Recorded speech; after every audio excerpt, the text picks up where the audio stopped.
folks, welcome back to Indaba, Africa. This is Chris once again.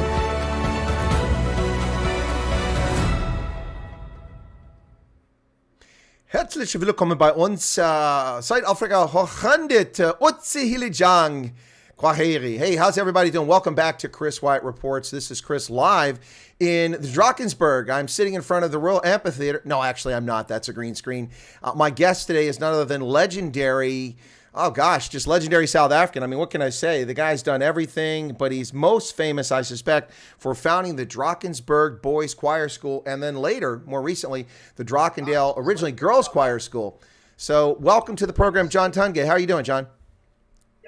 I'm doing fine, and it's nice to see you there with that Drakensberg background, because that's where the Drakensberg Boys Choir School was founded, in those mountains. Not quite there, but a little down the coast. Well, I need Eric or whoever's there to help me out a little bit. There's some feedback. I don't know if you were playing the audio on from the feed. If you are, from the YouTube, just put that on mute. Yes, did you hear that, Erica? He says put that on mute. He's getting feedback. Yeah, I'll put it on mute. Okay, he has done that, sir. Okay, yes. Thank you very much, John. Listen, let me just say, first off, I was just in Howick, and you and your lovely wife Paula were the most amazing of hosts. It was absolutely one of the top highlights of my trip to South Africa. There's no doubt about that whatsoever. It's absolutely. Oh, can you hear me? Can you hear me, John? Yes, I'm hearing you fine. Okay. No, I said, no, you and your lovely wife, Paula, were absolutely the most amazing host.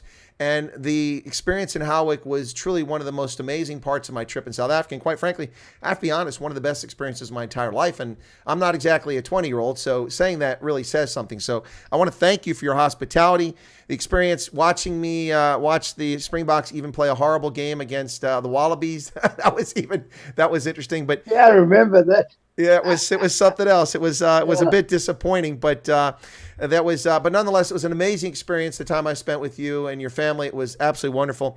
And I've come to know more about you since then. I know a little bit about you prior to that, but listen, I got to say, with the experiences you've had, the things you've done, the things you've accomplished in your lifetime, what's it like on your 800th birthday? It must be coming up soon. 800 years old. I'm now 86. You're not 800? So it's 8 plus 6, 86 years old. My point, John, is that you've accomplished so much. It's multiple lifetimes of things that you've been able to achieve, and it's just truly amazing. Yes. And so it's just a compliment to you. Listen, for folks who don't know, you're the founder of the Drakensberg Boys Choir School, which is world-renowned, world-famous. And more recently, the founder of the Drakendale Girls Choir School, which is now the Drakendale School. It's also for boys. You got involved in that very early on, back in the 1960s. And now, reading some different things about your life and your biography, I understand that you were influenced by music very young and wound up playing the organ at a very young age. Is that true? Yes. I started playing for Sunday school at the age of 10. And when I was 12, my tutor, Sir William Dean, said to me, "You better be good this weekend." I said, "Why, sir?" He said, "Because I've had you appointed organist and choir master of a big church in Durban North." And that started it all off. Because the strange thing, Chris, was this. You can imagine a little guy like me in short trousers looking up in a choir practice. And there was old Mrs. Becker there of about 75 years old. And I'd said to her, "Mrs. Becker, you're singing out of tune." She said, "I am not, little boy. I am not." What did you do? Yeah. No, it's absolutely fun memories. It's amazing the memories you have and the people you remember. Honestly, other than a few teachers in school, a lot of the people from my youth, I don't even remember who they were. So it's very amazing these memories stuck with you. I understand that you attended a boarding school. They sent you up country in KZN, if I'm not mistaken, and you didn't have the best experience there. I think you were a kind of a badly behaved child. You ran away from school a few times. Is that true? Only 4 times, yes. And each time I was brought back and bent over and 6 on the backside with a cane. Oh, So ouch. my backside got, yeah, but my backside toughened up quite a bit at the time. But So those were the days. yeah, I suppose those were the days. But one thing about it for sure is that if I understand correctly, it left an impression with you. Maybe not the caning, but the experience of the school. That one day you would found a school and you would run it differently than what you experienced in boarding school. Yes. That is exactly spot on. That's what happened. And that's why I decided that the kind of school that we ran was really to be based, Chris, on four things. That was beautiful music, brilliant academics, excellence in sport, particularly rugby, which I know is your favorite, and that they run their own show. I had to do that because I couldn't afford enough staff to control the whole thing. So I said to them, it's your school, you do the things that you need, and we'll work together. And that's how it all started. It's amazing. And there's so much we can talk and about. The strange thing. Go ahead. Mm, The strange thing. no, the strange that I was going to tell you was this, that these boys left school. They've all become old boys, but it is amazing that they've all done brilliantly in life. And I think we set them up right. That's the main thing, is setting your boys or girls up right. And that we now concentrate on that, and it works every time, Chris. Well, I think the point you're making is that with a good grounding, starting out early in life, with a good education, good discipline, good understanding of the world around you, that it sets you up well for succeeding. This is right. And I must say, when you were out here, just very recently now, and you came and lectured to our girls and boys at Drakensberg, I watched them and I was quite amazed. You know, that not a muscle stirred in any of them. They were totally fascinated to hear your lectures, because you have got such a broad background to offer. Yeah. Well, thank you, John. That was very kind of you. I think actually watching them, I was a little concerned initially because they were a bit shy to speak when I asked them to ask questions, but I think it was because they were kind of spellbound. I think they were, yes. But you know, it's a very interesting story. Both choir schools have participated in the World Choir Games, which is like the Olympics. And both choir schools scored the highest marks ever. With Drakensberg, it was only our second year when we only had 25 girls. And fortunately for us, that year, the German folk who organized it brought it to Pretoria, World Choir Games. And we were quite poor, so what we did, we stayed in a caravan park about 30 k's out of Pretoria. We used to come in every day and sing. But the beauty of these girls singing has been incredible. And it was reflected in the fact that they scored the highest marks in the children's section of the World Choir Games.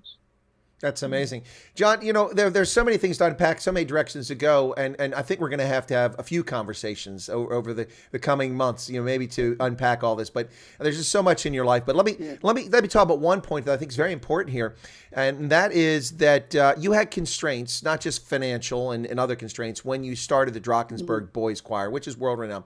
Now, those constraints were no longer, some of them that I'm going to get to in a moment, were no longer in play when you started the Drakendale. You started the Drakensberg's Boys Choir. That was a choir for boys. I'm sure girls probably felt left out back there in 1966, 67 timeframe. But when you started the Drakendale, that was a girls' school, which is now, it's both genders are there, boys and girls. But the one thing that really stands out is that you founded that school in an era when the National Party had implemented apartheid in South Africa. As a consequence, you were not allowed to bring Black African, Indians, or colored students into the school. You were prohibited. So your basis was to split it evenly between Afrikaners and English speakers. But today, that's not the case. When I go to the Drakensberg school, I see Black South Africans, Zulu in particular. I see some coloreds there. I see some Indians. I see white students. It's a very diverse mix.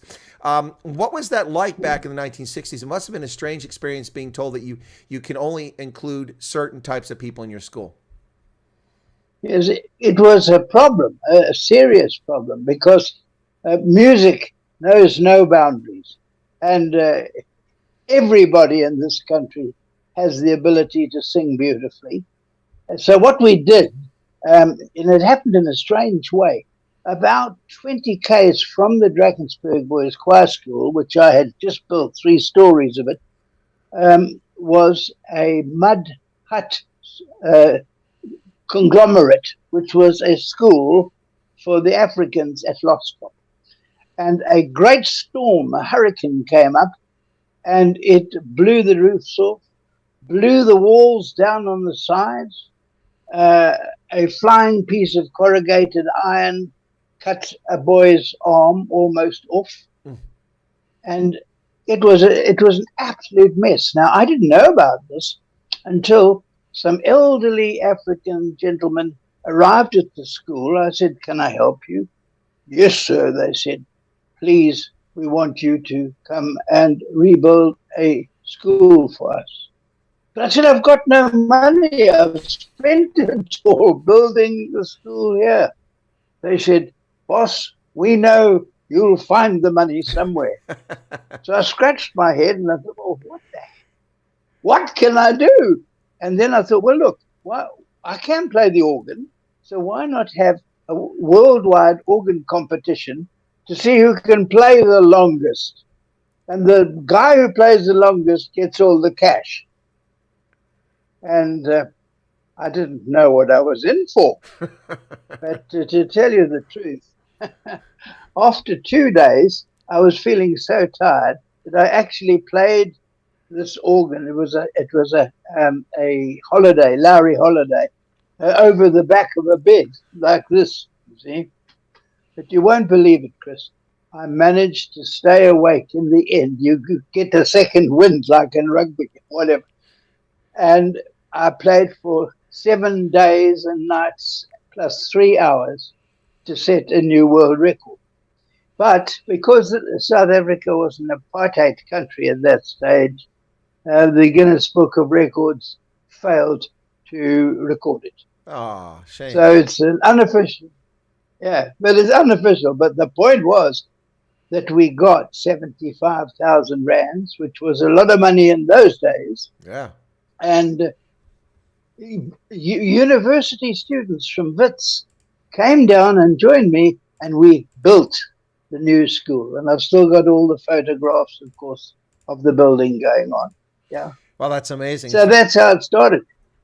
Yeah. So that's absolutely amazing. So you actually helped those guys out. But the schools, now you've got Drakensberg, you founded a few years back. That one didn't have these constraints. So they could accept pupils based on whatever the standards were. I would guess maybe merit. I'm not sure what the standards are for coming in, but there's no constraints about ethnicity and origin any longer. No, you're quite right.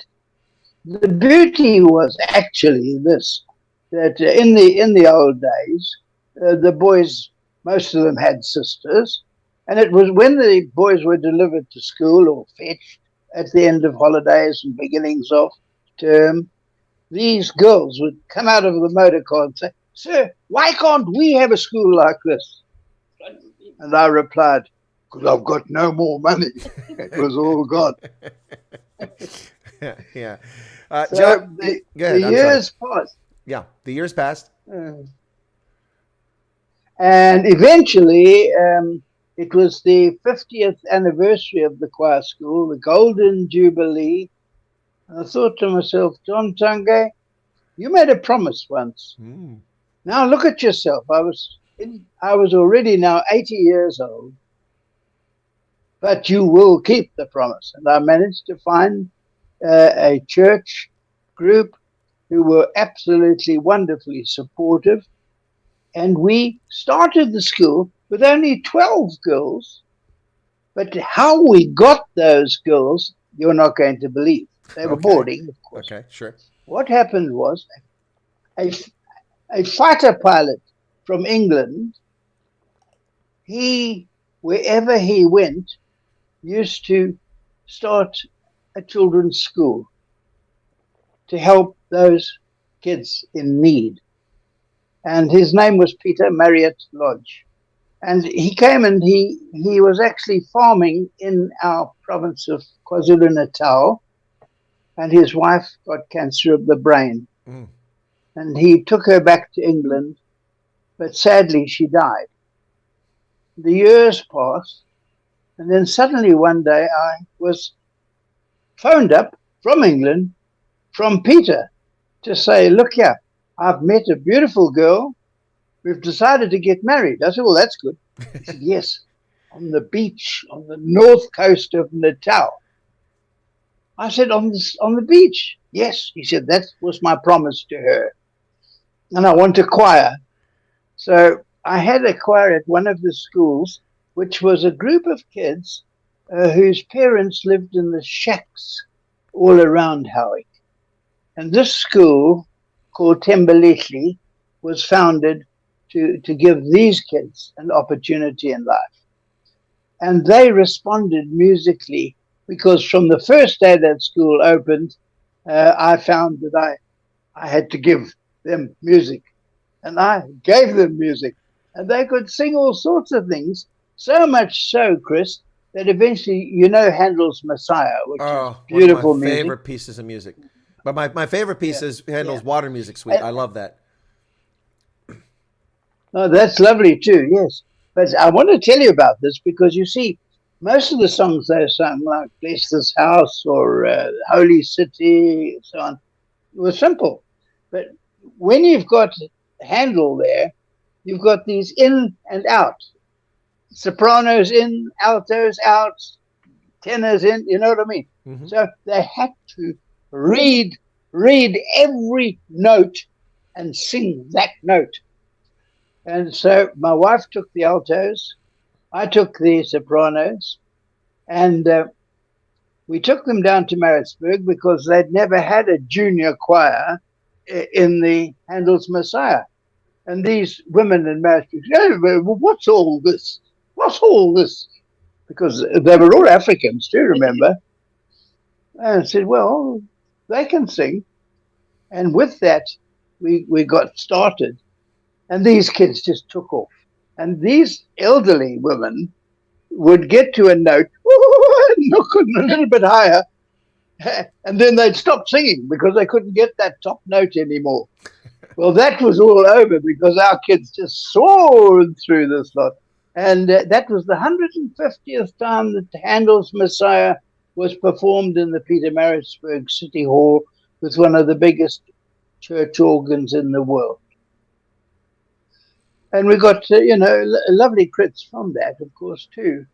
And those children, I said, we've got to go to sing at a wedding on the beach. They said, sir, all the sea sand blows into your eyes and your teeth and all that. I said, too bad. You're going to put on your robes. You're going down there. And I took a portable piano thing, and we gave them a full service on the beachfront, you see. So afterwards, Chris, he only had a couple of guests at the hotel behind. We went in there.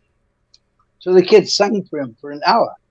And I said to him, Peter, have you got any money left? Because we want to start choir school for girls. He said, I haven't got much. He said, I've got 800,000 rands. Now, you know that is not much, really. With that, we managed to buy all the bedding, kitchen stuff, and so on, desks, and started the school, but with only 12. But the second year, 25, you know what they did. They took top of the world. So, I'm a great believer in young people. And if you give them the chance, It's very seldom that they don't take it. That's my finding. Yeah. Give us the tools, and we'll make it happen. So, that's right. And I'm quite sure, too, from what I've been talking to them, they say they would love it if you could consider perhaps giving us a lecture on a subject, perhaps once a month, if our headmaster, Mr. Chris, could perhaps talk to you about what might be suitable subjects. Could that happen? Absolutely, without hesitation. Would you like to do that? I actually suggested it to Erica if they'd be interested, because I got multiple feedback from you and from Erica, from others when I went back there, that people really liked it and they were keen on it. I said, well, I could do it remotely. We could do it like this, and to the students once a month would probably be, more sufficient. But of course, the headmaster approved the topic, and it's not a problem. I'm happy to do it. It'd be my pleasure. There's nothing better than, it's interesting. The reason I thought about it, John, is that after it was over, one of the students, a couple of the students came up to me, and a couple of the young girls, and one of the girls asked me a question. She said, "Can I ask you a question, sir?" I said, "Absolutely. That's why I'm here." She said, I'm trying to paraphrase, but basically I think she was a little hesitant because she thought maybe it might be a charged question. And she said, "What are your thoughts now that abortion is banned in America?" I said, "Who told you abortion is banned in America?" "No, it's in the news." I said, "Well, that's not true." I said, and I explained to her what actually happened. I said that a decision by the Supreme Court rendered null and void a court decision 50 years ago that gave the federal government authority that it doesn't have under our Constitution. Our basic law says the federal government doesn't have the authority, but they asserted an authority which was essentially illegal. That's a responsibility that's a responsibility that falls to each of the individual states, or in South Africa would be the provinces. Your system is different, but in our system, that the Constitution clearly says that's something that falls to the states, and each state sets its own laws. So it's not illegal even today in any state in America. There are states that have moved since then to restrict it under certain conditions and certain situations like incest, rape, mother's life in jeopardy, things like that, and a number of weeks. But the point is that it's not illegal. And my point it was wonderful to be able to say this in a non-political fashion, to answer her question, explain to her what the reality is. Now, I didn't share my view of abortion, for or against abortion. I just shared the facts. And so it was amazing. You could see her eyes, and the other girls who were standing there just like, wow, we had no idea. And I think it's important for people, because what I wanted them to think, and the point I made to those girls, the point I made to those girls was the same point I made during the presentation. I want people to think critically. When someone tells you something, you should have the faculties to ask, okay, is this real? Where's the information coming from? What's the motivation of the person telling this? Because people always mislead you. I'm not talking about, but in reality, especially politicians, they mislead people. So it's important to be able to ingest information, understand it. And so that was the genesis of this concept. And I would love to do it. I'd be happy to do it. It'd be my pleasure. Yep. So absolutely. Well, thank you. The other thing of interest I must tell you about is rugby, because right at the beginning of the choir school, we had just 20 boys. They were all age, sort of 10 and 11 years old, very tender. And this is what happened. They were called sissies. And they were absolutely flaming mad, because they'd been to this school, sung a couple of songs, and they said, "Oh, you bunch of blimmin' sissies." I said, "Well, what are you going to do about it?" Because remember what we said, they have to decide. They said, "Sir, we want to go back to that Bergville school, and we're going to play them rugby, and we'll see who the sissies are." So I thought to myself, now here's a problem. So what I decided was that every day before breakfast, we would run 5 miles. In other words, that we'd start at the school, we'd go up 2.5, turn, and then come back. And you can guess what it was like for me, with smoke coming out of my ears and so on, because I used to smoke then. But after a couple of weeks even, the guys could sprint out, turn around and sprint back 5 miles, no trouble. They were so fit, it was unbelievable. And this was the group that let themselves loose on Bergville. there was one boy, because we didn't have all large boys, some were much smaller. Begley Goodchild's father, Stan Goodchild, was used to play centre for Free State, you see. Mm-hmm. So Begley says to me, "Sir, it's a piece of cake." I said, "What's a piece of cake?" Because I was on the sideline while this game was on. Oh, she said, "I'm so small, so I just go straight underneath." So we won the game, and that was quite unbelievable that this had happened, and we got known as the Angels in Boots. Well, I think they showed them who the sissies were that day. Yeah, they should have. Yes. Well, John, But, go ahead. I'm sorry. There's a slight delay, but go ahead. Please continue. Yeah. Now, the other thing that I wanted to say to you was this, that we have read that in your state, which is Pennsylvania, you've got a most wonderful choir, a boys' choir. And our girls said to me the other day, and boys plus them now, we would just love to go and sing over there and show them that this sound which girls make, if properly trained, is more beautiful even than the sound that the boys make. And I said, yes, all right. But the point is this, that we would need somebody to be able to cover for us to be able to afford the airfares to get there. Mm-hmm. Once we get there, we can put on concerts all over the place. We'll more than pay for the whole thing. Mm-hmm. In fact, we could give money to one of your very good you have got various interests, haven't you, Chris? Oh yeah, in charity. Yeah, I do. That's charities. But yeah, let's. That's an interesting proposal. How many kids are we talking about though? Because plane tickets, sorting that out, probably it's about $1,200 a piece minimum. So if it's 40 kids, we're talking about 50,000 just for the flights. We'd have to figure out. U.S. Yeah, but yes, but any good hall takes 1,000 people, and if you do your calculations on that, if we were to give, say, 10 concerts or 20 concerts, we could more than cover that, and in fact support your charity. But what we need to find is somebody who just back us for the time that we come over and run the first 2 or 3 concerts. Well, Chris, could you look at it? I'll take a look into it. Another option here is I know someone that might help as well. Is I know someone that's in the promotion business in the music industry in South Africa, and I could see if because he's good at booking venues and halls, and we could see if maybe they could do a tour in South Africa too and raise some money from time in South Africa while I look for someone over this side. Yes, another thing that we could also gladly say is could do a return for your Pennsylvania choir by inviting them to come out and sing here, and we would organize the concert tour for them. So these are things we'd love to do, because this is what we need in this terribly unhappy time that the world is in.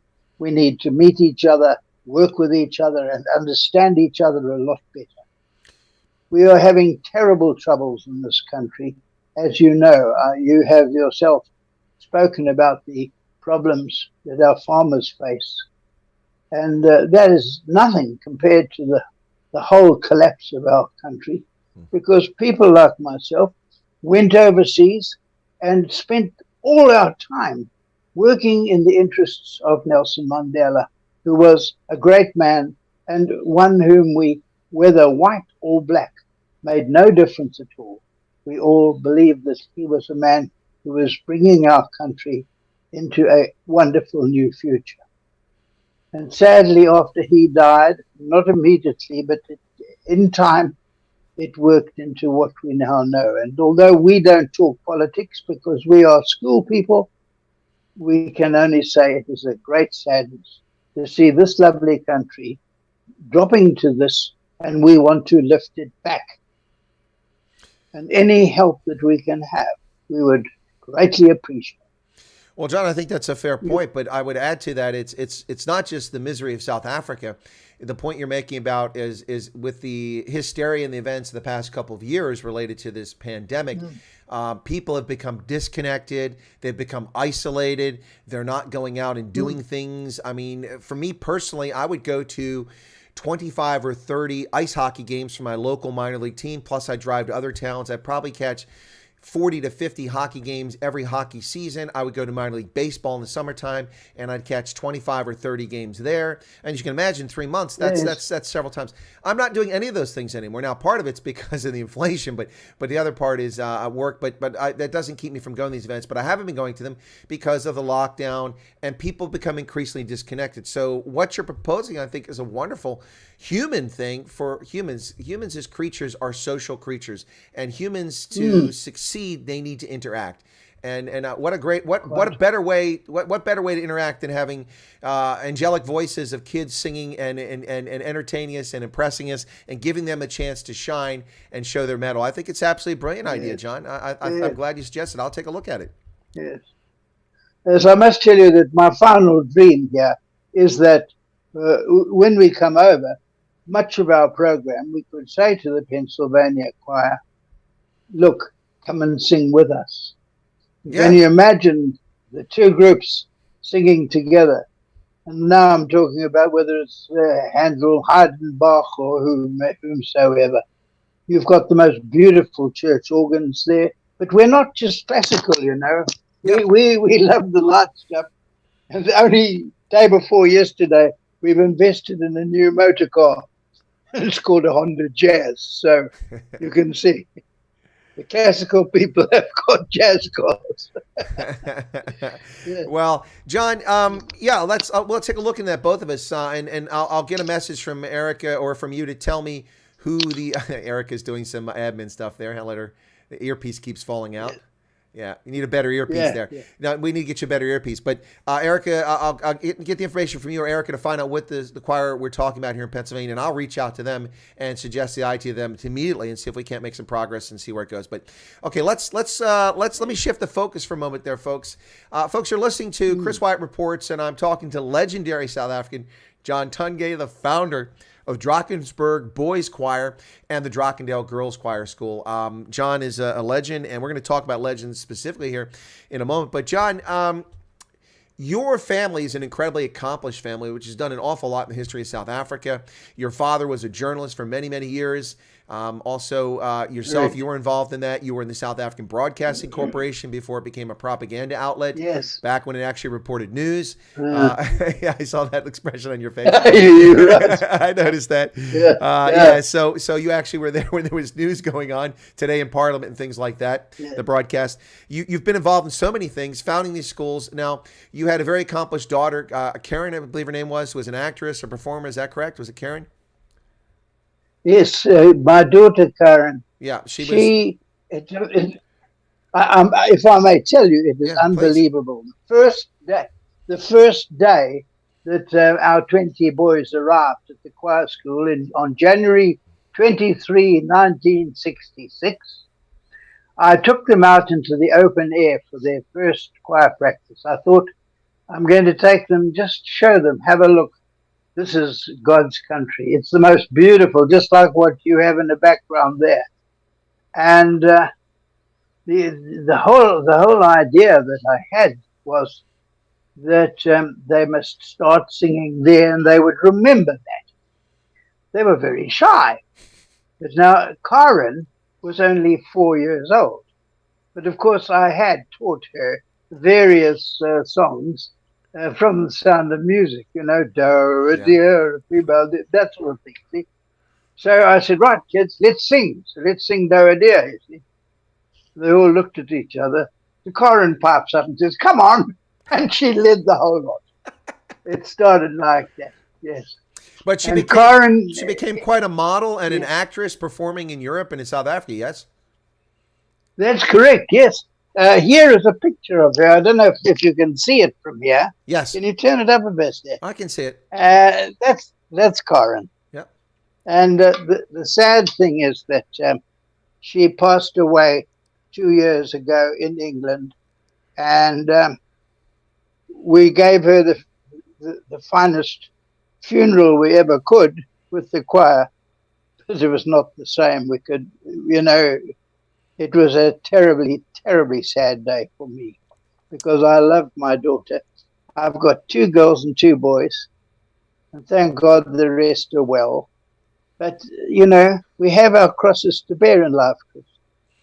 Absolutely. Well, Yes. it's amazing. She was a stunningly beautiful young woman, a model, an actress. So your daughter, very accomplished. Your brother, Peter, if I'm not mistaken, was a pilot. He flew vampires and Dakotas. Yes. And as I mentioned, your Correct. father. Yeah, and your father's very accomplished. You've come from a very, and you've created a very accomplished family that's done so much throughout time. It's absolutely amazing. I mean, legendary family here. Let me ask this question, because I don't know the surname. Where does Tungay come from? What kind of surname is that? It throws me off. Yes. It's very interesting, actually. It is Cornish. The Okay. Tungays were in Cornwall, but I'm not sure that that's where it all started. But certainly, now here came the interesting part. Karen spent much of her life after she had been at university in Turkey, and she found herself sitting one day at some round tables and chairs, having, I suppose, coffee. Looked down, and the flooring area there consisted of tablets memorizing and remembering the people of the past.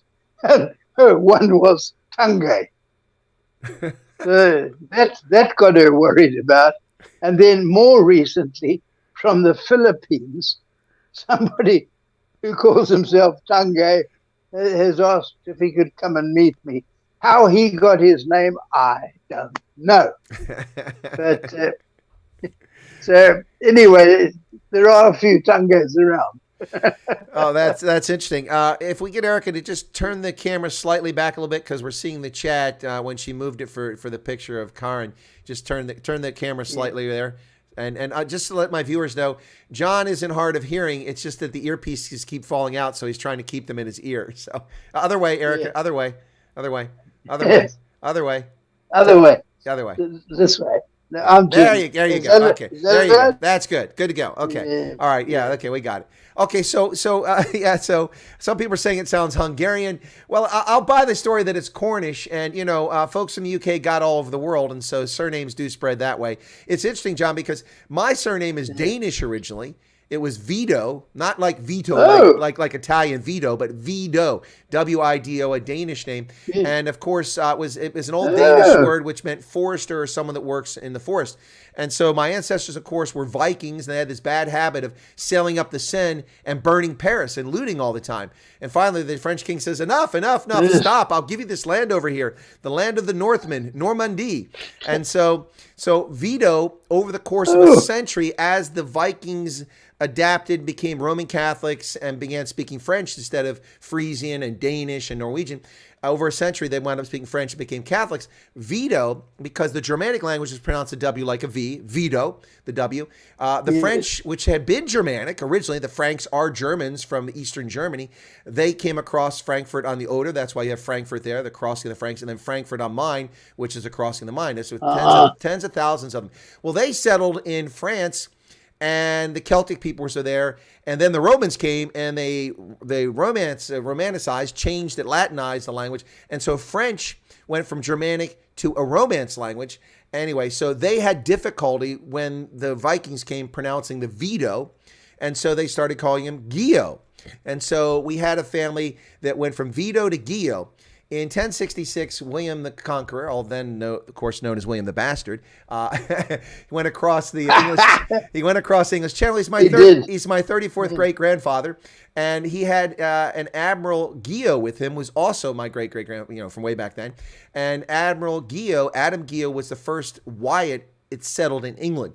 They were given estates in Kent after defeating the Anglo-Saxons, and they were Normans. And over the course of a few centuries, because Anglo-Saxon English was still Germanic, even though the Romans had been there. It remained Germanic. So they still pronounced the W like a V at that stage. So the Gio was something that the English speakers had a hard time with. So Gio became Wyatt, and of course the rest is history. So Danish and eventually English. So I love that. Yeah. Well, I must say one thing, and that is this: that I'm hoping that we will be able to bring our kids across to your lovely country as much as you are doing so many good things for Africa. You may not know this, Chris, but our school has got a company. It's called Drakendale Girls Choir School, Pty Limited. But then on top of that, we have yet another company. And that company is the one I must it's a Section 18 company, which in South Africa means you don't pay the income tax. You know, you get off tax. It's a not-for-profit company then. That's right. And it's that company, we call it United Africa Girls Choir. And why it's interesting is that is my next dream. They say, but John Tungay, listen, you're 86, man, relax. I said, not until the dream is complete. I am hoping that the day will come when we can now start to bring girls from the other towns and countries of Africa to join our choir. And that is something that we're building towards. But at the moment, we are now short of classrooms, and we're having to build. And the only way we can build is to get donations. And the girls and I and everybody, we mix in and we build. Like in those first days in the Drakensberg, I built a 3-story building in concrete and with steel to stress and hold it together. And there's still not a crack in that building because of the way we built. So, you know, we're not scared to do anything, provided we do it the right way and are guided by our good Lord. That is our story. Now, John, that's a fascinating story. I got to say this too. Look, every story has its ups and downs, and it wasn't all roses and a rose garden as you went through this path in life. And I would argue, maybe your view, of course, matters on this, but I look at your life and your CV and what you've done, and some events happened after you founded the school that led you in a different path, and I would argue that probably made you maybe a different person, and I don't know if it made you more driven or what happened, but you had some nasty experiences there. Not everything always goes well. You were betrayed, and some sad things happened, but you persisted, you persevered, you continued. You accomplished so many other things. You worked in business. You did so many other things. That experience and the betrayal that happened, I don't mean to dig up a sad story or a painful one, but I understand that everything came, peace was made with this eventually. But you were betrayed quite seriously in the early stages after you founded the school. And that left you in a very difficult situation. And if I'm not mistaken, also left you penniless at the time. Did that experience drive you to accomplish and achieve things, or was it just a very bitter experience that was difficult to overcome? If you don't mind sharing. Yes. No, my attitude was this: that I was forced out of my own school by another brother, not the pilot who used to fly jets, who was totally different. He wasn't like my other brother Peter, who was killed in the air crash. And he went to a different high school, but he came back. I paid for him to go to the USA. He went to Atlanta in Georgia and got his MBA. Those were the early days of the Master of Business Administration. You know that. Mm-hmm. He came back and he said that they had taught them there at that university, those students, how to take over businesses by fair means or foul. We thought, oh, well, that's very interesting. Never dreaming that on the 28th of February in 1968, he would do the same thing secretly.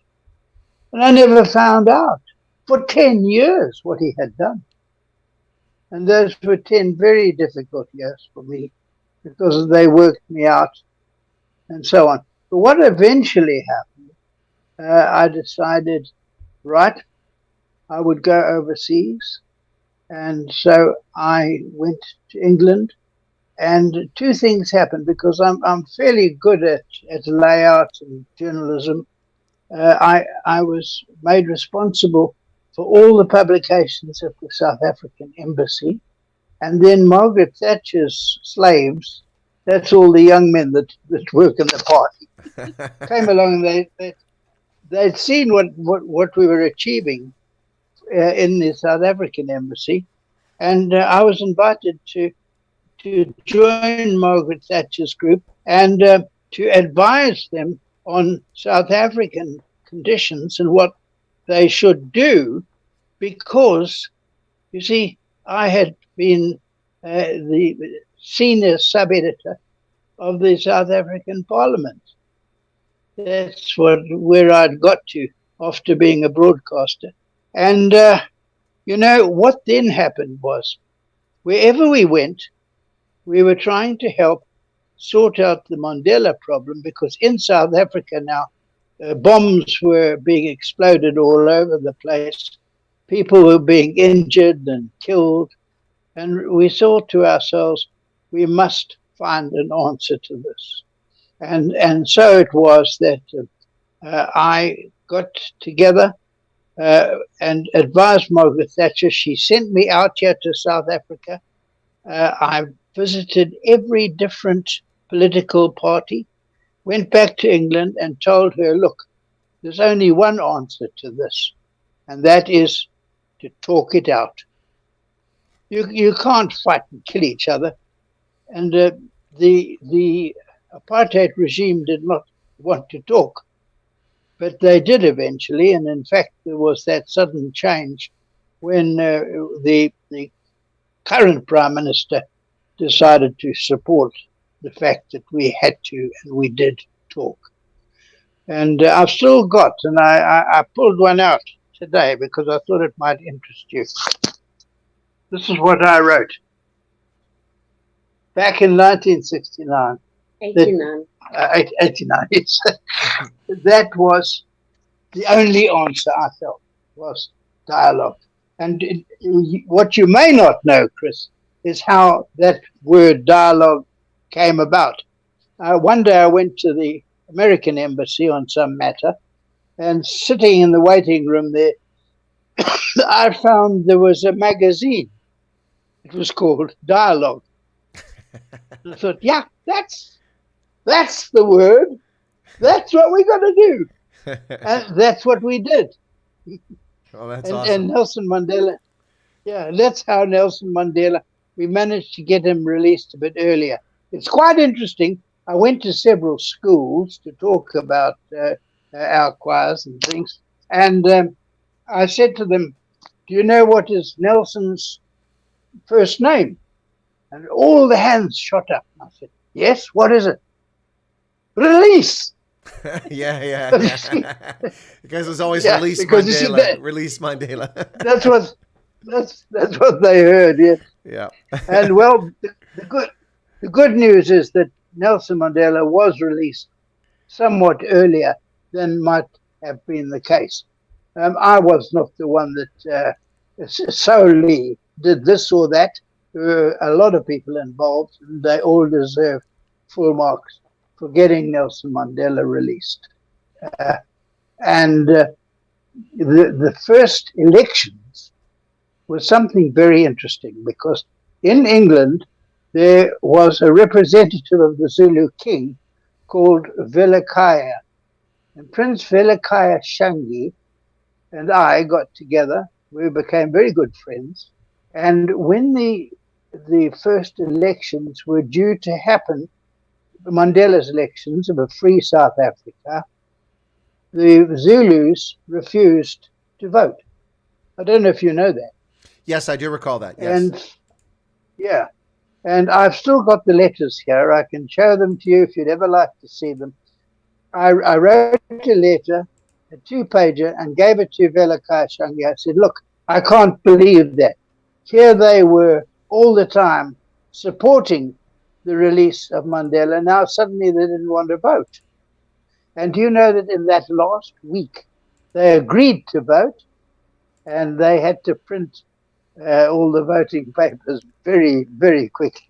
Yeah, they had to, that's right. Because I think they had to reprint some of them because they were already printed, if I'm not mistaken, because it was a late decision. That's correct, yes. And so it was a fair election. Everybody could vote. And so the country started so well. And I believe it's been very sad the way it's gone, but that doesn't tell me that it can't come right again. You know, our Drakensberg boys have sung from the west coast of America to China and Japan in the east. And wherever we've gone, we've made friends. And we believe that the time has come that we should be doing what we did then.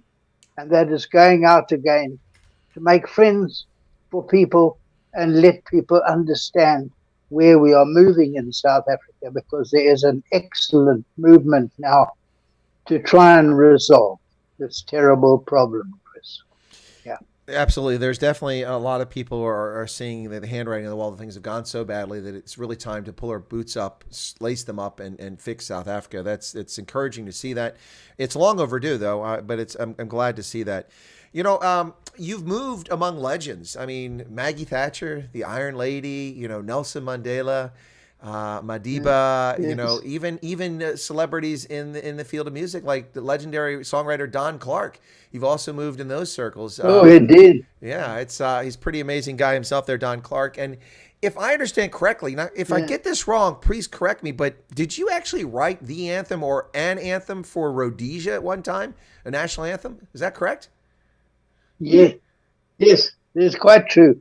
What happened was that Ian Smith, my brother, went up to organize the tour, and he said, look, we haven't got a national anthem here. So brother said, right, well, I'll talk to John about that. So I sat down and I wrote the words, and one of our conductors, Edward Aitchison, said, right, and I've found the music that will fit it beautifully, one of the old masters. So we put together the music, you put together the words. And that is how it came about, that Rhodesia, Rhodesia, we hear the smoke that thunders. And do you know what that is? Of course, that's Vic Falls. It's Vic Falls. Yeah, that's right. And we ended with the last verse that said that the Zimbabwe bird still flies overhead. And that is how it ended up. It was sad that a lot of the control went away, and there's been difficult times there too. But the Zimbabwe bird still flies overhead. That's true. Yeah, that's a fascinating thing, not knowing that. So how did the relationship with Don Clark come about? I mean, for South Africans, this isn't a name that surprised them when I mentioned Don Clark, but my international audience may like, who's Don Clark? Never heard of him. How did you wind up associated with Don Clark?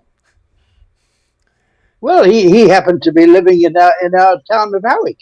Oh, well, there you go. Couldn't ask for more. Hey, you probably went out for coffee and bumped into him. Yeah. Oh, but there was more to it than that. His wife became the principal of the Drakensberg Girls' School in the early days.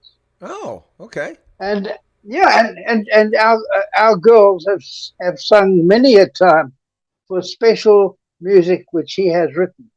He writes very good prose, words, in other words, and puts together music.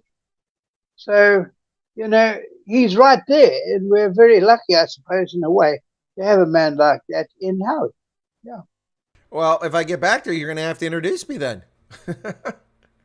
Oh, I certainly will. We're hoping you'll come back soon. Yes. Yeah, but, I'm working on it. Yeah. But I'm hoping that you'll be able to do something for us so that we can come over. We'd love to see your country, especially Pennsylvania, and especially because of the choir that you've got, which is of a very, very high standard, and we'd love to meet them. No, that'd be absolutely brilliant. It'd be amazing stuff. You know, John, what's been the most rewarding aspect of either? Well, let's go with both of them. Let's start the Drakensberg Boys Choir, which was, I don't want to say it was unheard of, but it was certainly something different when you created it. What's been the most satisfying aspect of that? Looking back in retrospect, now it's been over 50 years, or close to 50 years. And then what's the other? The same with Drakendale, which is just 7 years or so. So if you can tell me the most rewarding aspect of each of those experiences. Yes. If you come into our morning room, there is a player, and it plays discs. And in the cupboard underneath is every disc which the Drakensberg Boys Choir has made. It used to be, of course, gramophone records, flat 12-inch and 10-inch, remember? All the little ones. Yeah, that's right. And these days, of course, it's even gone past these now to being just on the air. Yeah, just digital now. Yeah. But, you know, to hear the music, one day, I suppose, the good Lord is going to call me back. And when I go back, I would like to die hearing the music of my girls and boys in the background. That'd be amazing. I couldn't ask for more than that. Well, John, look, there's no rush, brother. I just got to know you. I want to spend a long number of years in association with you. So enough of that talk. Let's save that for 25 years or 30 years down the road. All right? Yes. let's do that. Yes. There's so much more to accomplish yet. Yes. And you know, you can't stop. No. That's the big thing in this life. And we will not stop. And we hope and pray that you might be able to help us.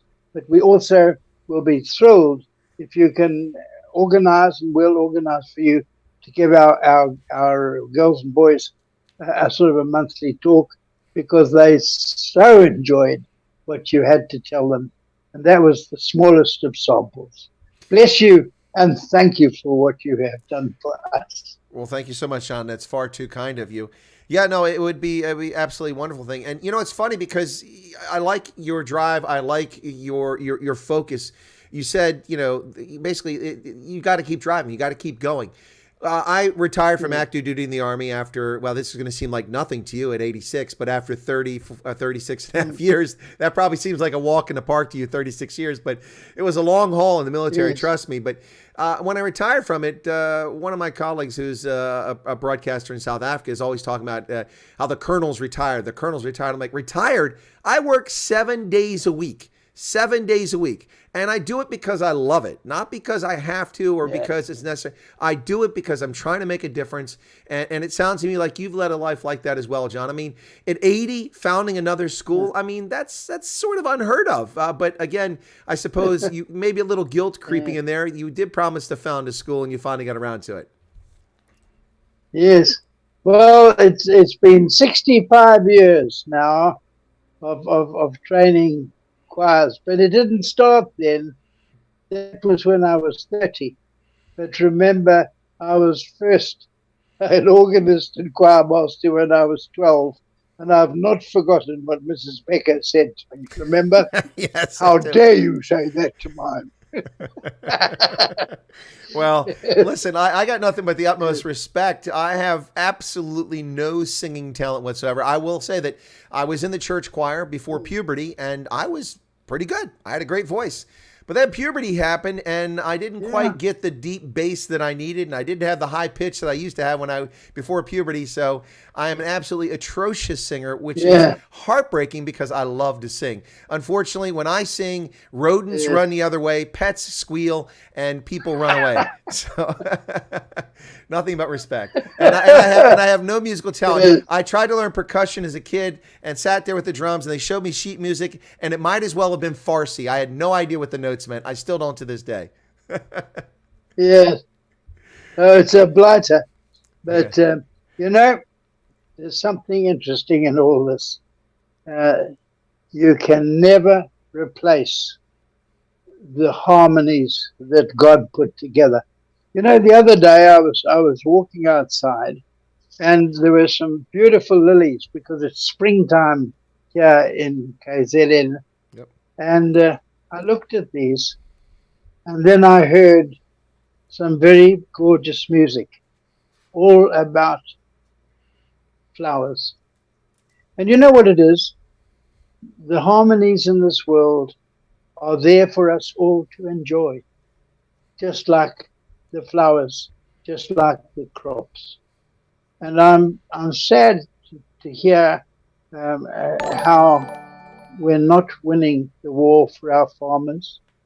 I know the terrible times they've gone through. Chris, I'm aware of one of my friends who was tied to a chair and they poured boiling water on him. These kind of things are not acceptable, and we've got to change. Our country has to change, and we are determined to help it change. So that is where we are right now. Yeah. Well, John, I don't want to thank you. I don't want to keep you too long. You're very welcome. I don't want to keep you too long here because you are approaching 800 years with all these accomplishments. You probably need a little bit of rest. No, but seriously, look, I think that's a great way to end it right there with your comments about, how music can impact people, and also the cry the beloved country. I mean, I know it's become a trite phrase, even though it's an acclaimed phrase, but people use it all the time now. But really, I think it's applicable. It's apropos. Cry the beloved country. The horrible things that are happening in South Africa, not just to farmers, but to South Africans in general, just all South Africans. Children starving in Nelson Mandela Bay because the government's incompetent and don't deliver money.